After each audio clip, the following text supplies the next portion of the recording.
I'm Andrew from PMI, and we're going to be going over a few common printing tapes and when we recommend that you use each one. So now when you're picking out your tape, your goal is to find one that will peel cleanly and quickly every time, but also stay down when you need it to. Now the type of tape that we'll recommend will depend on the type of inks and frames that you're using. Some inks require a higher tack level of a tape than other inks. So we're going to start out by going over these 4 common printing tapes and measuring the tack levels. So we'll first measure the blue blackout tape, a masking tape, the PMI split tape, and a packaging tape. As you can see, the PMI split tape has a lower tack level than the other tapes. This combined with these blue non-adhesive areas makes it ideal in certain applications, while the other tapes having the higher tack levels make them ideal in the other applications. So we'll start off by going over what we recommend that you use with plastisol and UV inks, and then move on to our recommendations for solvent, water-based, and discharge inks. Now there's times when you need a lot of adhesive and times when you don't. When you're printing with UV and plastisol inks with these metal frames like rigid aluminum or roller style, that's a time when you don't.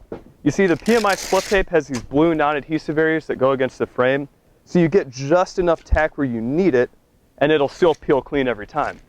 Now if you've ever tried printing with cheaper tapes with too much tack, you'll probably recognize this. When you go to peel it off, there's a nasty mess left behind. Nobody wants to clean that up.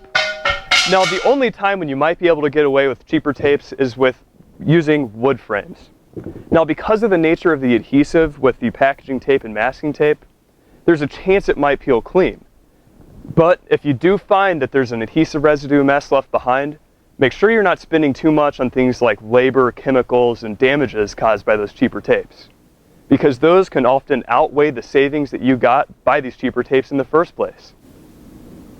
So now we'll go over what we recommend that you use with solvent, water-based, and discharge inks. Now the thing with these inks is that they typically want to work their way under that leading edge of the tape. So I'd recommend starting out with something with a lower tack like the PMI split tape, especially if you're using metal frames. The key here is to make sure that that leading edge is rubbed down nice and smooth. If you do find that it's rubbed down smooth and there aren't any wrinkles, and the ink is still working its way under that leading edge, then go with something with a higher tack, like the blue blackout tape. Now this might leave a little adhesive residue behind, but it will stay down. So if you're using these inks, I don't recommend that you use a cheaper tape like a packaging tape or a masking tape.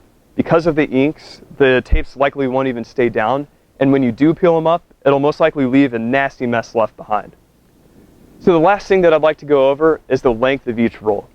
You'd be surprised how many people price their tapes out by the price per roll, when really it's the price per yard that matters.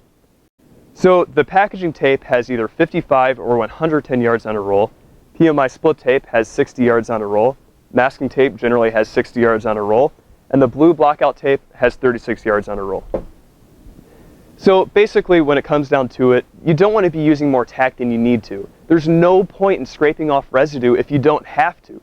You should be spending your time doing the things that matter.